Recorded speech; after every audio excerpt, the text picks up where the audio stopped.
اسرائیلی وزیر اعظم کے خطاب کے موقع پر وزیر اعظم شہباز شریف اور پاکستان کے تمام ڈیلیگیشن نے اقوام متحدہ کی جنرل اسمبلی سے واک آؤٹ کیا۔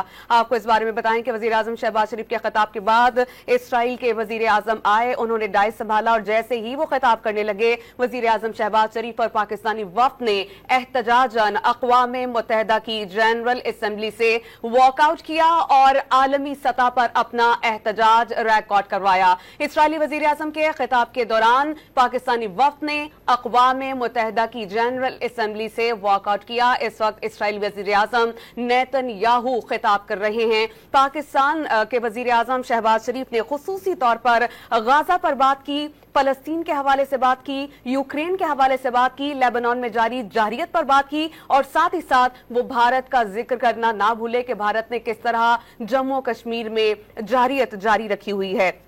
وزیر اعظم شہباز شریف نے مقبوضہ جموں کشمیر کا ذکر کرتے ہوئے کہا کہ فلسطین کی طرح مقبوضہ کشمیر کے لوگ بھی عرصے سے آزادی کی جد و جہد کر رہے ہیں۔ جموں و کشمیر میں بھارتی فوج کے مظالم جاری ہیں۔ کشمیر میں قابض بھارتی فوج کے انسانیت سوز مظالم دنیا کی توجہ کے طلبگار ہیں۔ وزیر اعظم نے کہا کہ 5 اگست 2019 کو بھارت نے مقبوضہ کشمیر کی خصوصی حیثیت ختم کی۔ مقبوضہ کشمیر میں باہر سے لوگوں کو لا کر آباد کیا جا رہا ہے اور مقبوضہ کشمیر میں آبادی کا تناسب تبدیل کرنے کی مذموم سازش کی جا رہی ہے۔ انہوں نے کہا کہ بھارت مقبوضہ کشمیر میں مسلم اکثریت کو اقلیت میں تبدیل کرنا چاہتا ہے۔ وزیر اعظم شہباز شریف نے کہا کہ پاکستان کسی بھی بھارتی جارحیت کا فیصلہ کن جواب دے گا۔ خطے میں امن کے لیے بھارت کو مقبوضہ کشمیر میں یک طرفہ اقدامات کرنے ہوں گے۔ وزیر اعظم پاکستان شہباز شریف اقوام متحدہ کی جنرل اسمبلی سے خطاب کر رہے تھے اور جیسے ہی اسرائیلی وزیر اعظم نیتن یاہو آئے، انہوں نے ڈائس سنبھالا تو وزیر اعظم شہباز شریف اور